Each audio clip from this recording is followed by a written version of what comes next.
Hello students, I am Dr. V.P. Deshpande, Head Department of Physics, Shivaji Arts, Commerce and Science College, Kannad. Now your today's article is Hall effect. The Hall field is the electric field developed across two faces of conductor in the direction of J cross B. When a current J flows across the magnetic field B, consider a rod shaped specimen in longitudinal electric field Ex and a transverse magnetic field as shown in figure. Figure is like this. This is applied magnetic field.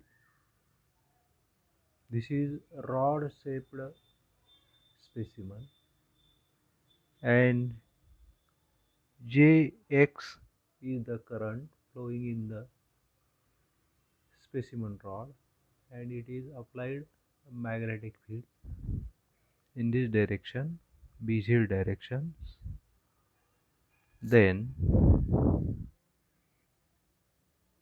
if a current cannot flow out of the rod in the y direction, we must have delta Vy is equal to 0. Now this is possible only if there is a transverse electric field. Therefore, electric field is given by Ey, which is equal to minus of omega c tau Ex, which is equal to minus of E into capital B into tau divided by mc into Ex in CGS unit, and in SI unit this Ey is equal to minus of omega c tau Ex, which is equal to minus of EB tau upon m into Ex. The quantity defined by RH, which is equal to Ey upon Jx into B, is called Hall coefficient. To evaluate it, on our simple model, we use Jx is equal to n e square tau into Ex upon m, and we obtain RH is equal to minus of 1 upon NEC, or in SI unit RH is equal to minus of 1 upon N into E. This is negative for free electrons. For E is positive by definition. The lower the carrier concentration, the greater the magnitude of Hall coefficient. Measuring RH is an important way of measuring the carrier concentration. The symbol of RH denotes the Hall coefficient, but it is sometimes used with different meaning. That of Hall resistance in two-dimensional problems. When we treat such problems, we shall instead let rho h is equal to BRH, which is equal to EY divided by Jx. Denote the Hall resistance where Jx is the surface current density. The simple result follows from the assumption that all relaxation times are equal, independent of the velocity of the electrons. In a numerical factor of the ordinary unity enters if the relaxation time is function of velocity. The expression becomes somewhat more complicated. Both electrons and holes contribute to the conductivity. The theory of Hall effect again becomes a simple in high magnetic field such that omega c into tau is very much greater than 1, where omega c is the cyclotron frequency and tau is the relaxation time. Now in next table, we observe values of Hall coefficient are compared with the values of calculated from the Carrier concentration. The most accurate measurements are made by the methods of helicon resonance, which is treated as a problem. The accurate values of sodium and potassium are in excellent agreement with values calculated for 1 conduction electrons per atoms.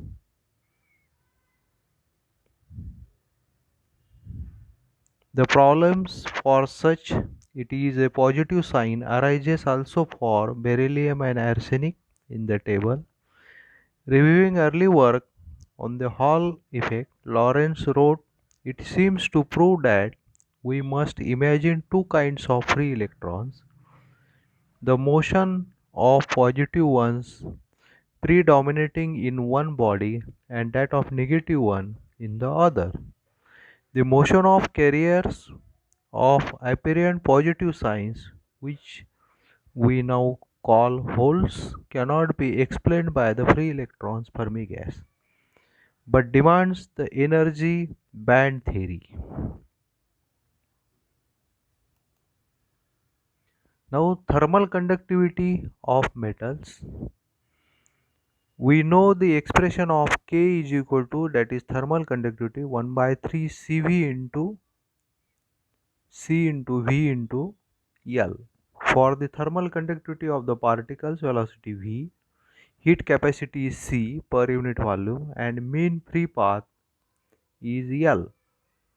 The thermal conductivity of the Fermi gas is given by EF is equal to 1 by 2 half of mVf square. Therefore, K electrical, which is equal to pi square by 3 nkb nk square b T upon mVf square, which is into Vf into L, which is equal to pi square nkb square T into tau divided by thrice m, where L is equal to Vf into tau. The electron contribution is n and tau is collision time. Do the electrons or the photons carry the greater part of the heat current in metals? In pure metals, the electronic contribution is dominant at all temperatures. Now, ratio of thermal to electrical conductivity. The Wiedemann-Franz law states that for metals are not too low temperature, the ratio of thermal conductivity to electrical conductivity is directly proportional to the temperature, with the values of the constant of proportionality independent of the particular metal. This result was important in the history of the theory of metals, for it supported the picture of the electron gas. It can be explained by using K, that is thermal conductivity to the electrical conductivity, which is equal to pi square upon 3 kb upon E whole square into T. The Lorentz number L is defined as L is equal to K upon sigma into T,